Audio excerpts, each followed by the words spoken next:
来摘个橙子，回去做个美食啊。耶，你穿那么低调的吗？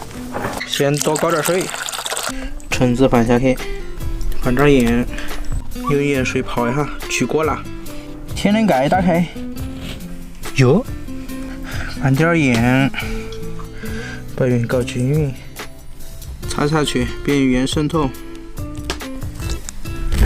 没有钟，用碗代替啊。把大盘的天灵盖放下去，蒸15分钟。好喽，可以了。有点烫啊。蛮不错，止口滑烫。